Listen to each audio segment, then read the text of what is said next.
Hello மக்களே. Group 4ல general English இருக்கு அப்படிங்கறதே நிறைய பேருக்கு தெரியாது. Persons with disability PWD candidate மட்டும் general English either Tamil or English வந்து சூஸ் பண்ணலாம். அந்த வகையில குரூப் 4ல நமக்கு ஜெனரல் இங்கிலீஷோட கொஸ்டின்ஸ் எப்படி இருக்கு அண்ட் நான் இந்த கொஸ்டின்ஸை அட்டன் பண்ணிட்டு எப்படி வந்து எனக்கு இது வந்து இருக்கு அப்படிங்கிற ஃபீட்பேக் தான் நம்ம இன்னைக்கு பார்க்க போறோம். சோ இதுல சிலபஸை மாத்தினதுக்கு அப்புறம் இப்ப நமக்கு என்ன இருக்கு அப்படின்னு பாத்தீங்கன்னா வெயிட்டேஜ் வந்து ஈக்குவல் ஆயிருச்சு. சிலபஸை மாத்தின உடனே சொல்லிட்டாங்க இங்கிலீஷும் தமிழும் ஒரே மாதிரி டிஎன்பிஎஸ்சி பயங்கரமா கொஸ்டின் வந்து கொடுக்க போறாங்க அப்படிங்கறது தெரிஞ்சிருச்சு. பிகாஸ் தமிழுக்கும் சரி இங்கிலீஷ்க்கும் சரி 85 கேள்வி கிராமர் அப்படின்ட்டாங்க. அப்ப கிராமர்னா என்ன வேணாலும் கேட்கலாம். சிம்பிளா கிராமர்னா என்ன அப்படின்னு சொல்லணும்னா என்ன வேணாலும் கேட்கலாம் அப்படிங்கறது தான் கிராமர். இங்க அதே தான் நமக்கு கொஸ்டின் பேப்பர்ல டிஎன்பிஎஸ்சி ப்ரூவ் பண்ணிருக்காங்க. இதை நம்ம முன்னாடியே ப்ரெடிக்ட் பண்ணிட்டோம். 85 கேள்வி எப்படி வேணாலும் இருக்கும். அண்ட் ரிமைனிங் இருக்க அந்த 15 கேள்வி ஸ்கூல் புக்ல இருந்து தான் வரப்போகுது. ஏன்னா இதுல இருந்து தான் கேள்விகள் வரும் அப்படிங்கிற தலைப்புகள் கொடுத்துட்டாங்க. இருந்தாலுமே அதுவுமே கடினமா தான் இருக்கும் அப்படிங்கிறது எதிர்பார்க்கப்பட்டதுதான். இப்போ ஜெனரல் இங்கிலீஷ் நான் என்ன பண்ணிருக்கேன் அப்படிங்கறத நான் சொல்றேன். நான் வந்து குரூப் 4 அட்டன் பண்ணல. தமிழ் கொஸ்டின் வந்து அட்டன் பண்ணல. அண்ட் இந்த ஒரு கொஸ்டின் பேப்பர் நான் வந்து நெட்ல இருந்து டவுன்லோட் பண்ணி தான் அட்டன் பண்ணி பார்த்தேன். வீட்ல கொஸ்டின்ஸ் எல்லாம் எப்படி இருக்கு அப்படிங்கிறதுக்காக. அண்ட் நம்ம ஜெனரல் இங்கிலீஷ் பேட்ச் போயிட்டு இருக்குல்ல, அவங்களுக்கு ஃபீட்பேக் கொடுக்கணும் அப்படிங்கறதுக்காக தான் அட்டன் பண்ணி பார்த்தேன். கொஸ்டின்ஸ் வந்து நல்லாவே ஸ்டாண்டர்டா இருக்கு. நம்ம எப்படி எதிர்பார்த்தோமோ மாடரேட் டு டிஃபிகல்ட் லெவல்ல கொஸ்டின்ஸ் இப்படிதான் இருக்கும் அப்படின்னு எப்படி எதிர்பார்த்தோமோ எக்ஸாக்டா அதே மாதிரி தான் வந்து கேள்விகள் இருந்திருக்கு. இங்க வந்து நம்ம பெய்டு பேட்ச்ல கொடுத்திருக்க கண்டென்ட்டை தரோவா படிச்ச ஒருத்தங்களால 90க்கு மேல தாராளமா போட முடியும். ஏன்னா நம்ம வந்து அவ்வளோ கண்டென்ட் கொடுத்துருக்கோம்.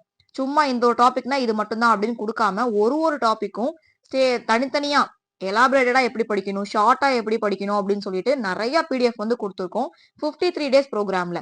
இதை யாரு படிச்சிருக்காங்களோ அவங்க 90+ தாராளமா போட முடியும். சேம் நிறைய கொஸ்டின்ஸ் வந்து அப்படியே ரிசம்பிள் ஆயிருக்கு. இங்க வந்து எனக்கு எந்தெந்த கேள்வி யோசிச்சு போடுற மாதிரி இருந்துச்சு அப்படிங்கறத சொல்றேன்.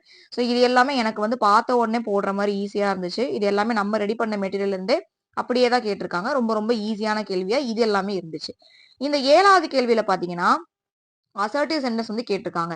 சோ அசர்டிவ்ல வந்து இது கொஞ்சம் யோசிச்சு போடுற மாதிரி இருந்துச்சு. Because option A and D interrogative question mark போட்டிருக்குன்னு தூக்கி விட்டுட்டா பி அண்ட் சில அவங்க கேட்டிருக்க எக்ஸாக்ட் மீனிங் வந்து it was a spectacular goal அப்படிங்கறத எக்ஸாக்ட் மீனிங்கா இருக்கு. பட் இருந்தாலுமே பியா சியா அப்படின்னு சொல்லிட்டு யோசிக்கிற மாதிரி தான் இந்த ஒரு கொஸ்டின் எனக்கு இருந்துச்சு. நெக்ஸ்ட் பாத்தீங்கன்னா நான் யோசிச்சு போடுற மாதிரி இருந்தது ஆப்வியஸா 13வது கேள்வி. பிகாஸ் இதுல நமக்கு ஸ்பேனர் அப்படிங்கிறது பிரெஞ்ச் இது நம்ம கொடுத்துருக்க பிடிஎஃப் மெட்டீரியல்ல இந்த ஒரு ஃபர்ஸ்ட் ஒன் அப்படிங்கிறது இருக்கு. செகண்ட், தேர்ட் அண்ட் ஃபோர்த் வந்து நம்ம இதை கொடுக்கல. Which means British English, American English already நம்ம கண்டென்ட் நிறைய கொடுத்துருக்கோம் பிடிஎஃப்ல. அதையும் தாண்டி நிறைய பாத்துக்கணும் அப்படிங்கறது வந்து சொல்ல வராங்க. எப்பயுமே ஒரு விஷயம் கிளியரா புரிஞ்சுக்கோங்க. மனப்பாடம் பண்ணக்கூடிய ஏரியா தான் என்ன வேணாலும் கேட்கலாம். இப்ப British English, American English words அப்படின்னா வேர்ட்ஸ் அப்படிங்கிறது பர்டிகுலரா இவ்வளவு வேர்ட்ஸ் தான் அப்படின்னு நம்ம சொல்ல முடியாது. நம்ம பாக்குற பேசுற எல்லாமே நமக்கு வேர்ட்ஸ் தான். அத்தனை வேர்ட்ஸுக்கும் பிரிட்டிஷ் இங்கிலீஷ், அமெரிக்கன் இங்கிலீஷ் நம்மளால மனப்பாடம் பண்ண முடியாது. எப்படி சொற்பொருள் ஏதோ ஒண்ணுல இருந்து கேட்டா சொல்ல முடியாது அப்படின்னு சொல்றோமோ அதே மாதிரி மனப்பாடம் பண்ணக்கூடிய ஏரியாவை நிறைய கேட்டுக்கிட்டே போலாம். எப்படி வேணாலும் கேட்கலாம். அதை நீங்க லிமிட்டடா படிச்சுதான் ஆகணும். வேற வழியே கிடையாது. சோ இந்த மாதிரி சில கேள்விகள் நம்ம டீல்ல விடுற மாதிரி தான் இருக்கும். ஏன்னா இது கூட நமக்கு ஆன்சர் தெரியலையே அப்படின்னு நம்ம யோசிக்க முடியாது. கண்டிப்பா போனா போது அப்படிங்கிற மாதிரி. சோ இந்த ஒரு பேப்பர்ல போனா போது அப்படின்னு விடுற மாதிரி 5 கேள்வி வந்து கொடுத்திருக்காங்க. அதுல ஒரு கேள்வி வந்து 13ஆம் நம்பர் கேள்வியா இருக்கு. சோ நெக்ஸ்ட் கொஸ்டின்ல பாத்தீங்கன்னா இதெல்லாம் ஈஸி. நவுன், வெர்ப், அட்ஜெக்டிவ், அட்வெர்ப்ல பிராக்டிஸ் பண்ணவங்களுக்கு இந்த கொஸ்டின்லாம் ரொம்பவே ஈஸியா இருந்திருக்கும்.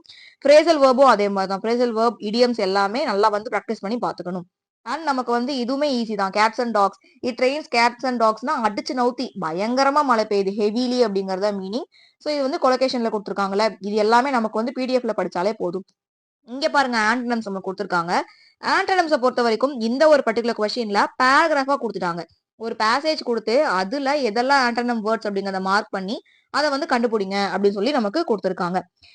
Read the passage and replace the underline words with antonym given in the option.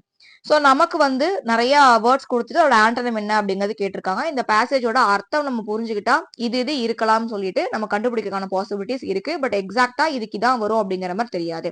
Overall இதுல ஈஸியா எனக்கு இருந்த வேர்ட்ஸ் வந்து அஃப்ளூவென்ட் அண்ட் காண்ட் 2 and 5 வந்து எனக்கு ஈஸியான வேர்ட்ஸா இருந்திருக்கு. நெக்ஸ்ட் பாருங்க synonyms. Synonyms, antonyms, British English and American English ரொம்பவே வந்து நம்ம எதிர்பார்க்காத அளவுக்கு கஷ்டமா இருக்கு. ஸோ இந்த 3 வச்சுக்கிட்டு கொஸ்டின் பேப்பர் ரொம்ப கஷ்டம் அப்படி நம்ம வந்து சொல்ல முடியாது. எவ்வளவு ப்ராக்டிஸ் பண்ணிருக்கோம் அப்படிங்கிறது ரொம்ப ரொம்ப இம்பார்ட்டன்ட்டா இங்க வந்து இருக்கு. ஆப்வியஸா சினானம்ஸ் இந்த 4 கேட்டிருக்க சினானம்ஸ் கஷ்டம். சரிங்களா? இது ஃப்ளூக்ல போட்டு கரெக்ட்டா வந்தா தான். எக்ஸாக்ட்டா இது 4மே ஒருத்தருக்கு தெரியுமான்னு கேட்டா அப்படி கண்டிப்பா கிடையாது. பிகாஸ் இது 4மே வந்துட்டு ஸ்கூல் புக்ல எங்கேயுமே நம்ம வந்து பார்க்காத மாரி தான் வந்து குடுத்துருக்காங்க. நெக்ஸ்ட் அதே மாரி ஃபிகர் ஆஃப் ஸ்பீச் பாருங்க எவ்வளவு செமையா இருக்குன்னு சொல்லிட்டு. இங்க வந்து an interchange of 2 elements in a phrase or sentence from a more logical to less logical relationship. அது என்ன சொல்ல வராங்க அப்படின்னு சொல்லி டெஃபினிஷன் மாரி குடுத்து கேட்டிருக்காங்க. இது நிஜமாவே நல்லா இருக்கு. இந்த மாரி ஒரு டைப் வந்து நம்ம இன்னும் குடுக்கல. அண்ட் இத வந்து நோட் பண்ணி வச்சிருக்கேன். இந்த டைப்ல ஃபிகர் ஆஃப் ஸ்பீச் வந்து நம்ம அப்ரோச் பண்ற மாரி இருக்கும். நெக்ஸ்ட் பாருங்க நம்ம இந்த மாதிரி பேசேஜ் கொடுத்து கொஸ்டின் கேட்கறது. பிகாஸ் நமக்கு சிலபஸ்ல தெளிவா கொடுத்துட்டான். நிறைய வந்து என்ன பண்ண போறாங்க, பேசேஜ் கொடுத்து கேட்க போறாங்க. தனியா ரீடிங் காம்ப்ரிஹென்ஷன் நமக்கு இருக்கு, லெட்டர் ரைட்டிங் வந்து கொடுத்துருக்காங்க, அதே மாதிரி டிரான்ஸ்லேஷன் கொடுத்துருக்காங்க. இது எல்லாமே பேசேஜ் கொடுத்து மாத்துங்க அப்படின்னு சொன்னா நம்ம மாத்தி தான் ஆகணும். பட் நம்ம டெஸ்ட் பேட்ச்ல பாத்தீங்கன்னா பெரிய பேசேஜா கொடுத்து அதுல இருந்து கொஸ்டின்ஸ் எக்ஸ்ட்ராக்ட் பண்ணி கொடுத்து கேட்டிருப்போம். இங்க வந்து அசர்ஷன் ரீசன் மாதிரி ஒரு டெக்ஸ்ட் கொடுத்து அதுல இருந்து கொஸ்டின், ஒரு சினாரியோ கொடுத்து அதுல இருந்து கொஸ்டின் அப்படி கேட்டிருக்காங்க. இந்த மாடல் நம்ம டெஸ்ட் பேட்ச்ல வந்து இல்ல.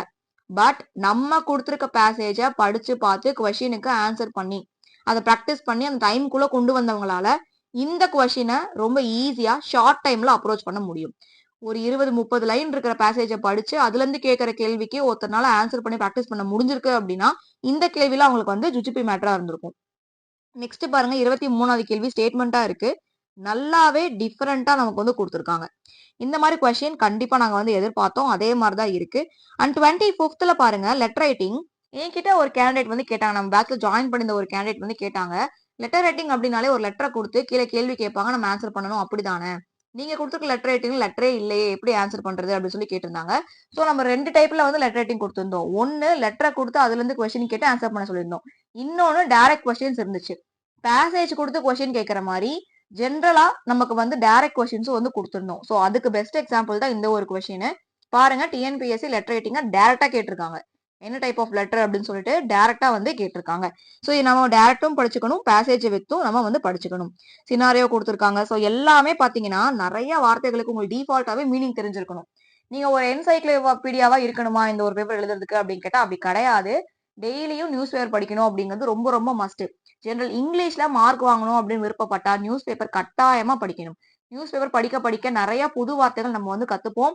இது நமக்கு ரொம்ப ரொம்ப ஹெல்ப்ஃபுல்லா இருக்கும் நம்ம வக்காப்ஸை வந்து இம்ப்ரூவ் பண்றதுக்காக. இங்க இங்கிலீஷ்ல வந்து கோட்டை விடுறாங்க அப்படின்னா அவங்க வக்காப்ஸ்ல அவங்க வந்து நல்லா இல்ல அப்படின்னு தான் மீனிங். ஸோ அது உங்களுக்கு இம்ப்ரூவ் பண்ணணும் அப்படின்னா நான் எந்த பேட்ச்ல சேரட்டும், எப்படி படிச்சா மார்க் வாங்க முடியும்னு சொல்லிட்டு நிறைய குழப்பத்துல இருப்பீங்க. அந்த மாதிரிலாம் எதுவுமே கிடையாது. Daily Hindu English newspaper நீங்க ரீட் பண்ணியே ஆகணும், அது மஸ்ட். ஸோ நான் இங்கிலீஷ் ஹிந்து நியூஸ் பேப்பர் ஜிஎஸ்க்காக ரீட் பண்ணிட்டு இருக்கேன் அப்படிங்கறதுனால தான் ஜெனரல் இங்கிலீஷ் எனக்கு வந்து நிறைய வேர்ட்ஸ் டிஃபால்ட்டாவே தெரிஞ்சிருக்கு. மத்தபடி யாரோட அகாடமிலையும் சேர்ந்து படிச்சு நான் சூப்பரா எல்லாம் படிச்சு முடிச்சேன் அப்படின்னா சொல்ல மாட்டேன். நம்ம வக்காப்ஸை எந்த அளவுக்கு நம்ம இம்ப்ரூவ் பண்றோமோ அதை வச்சுதான் எக்ஸாம் வந்து அட்டன் பண்ண முடியும்.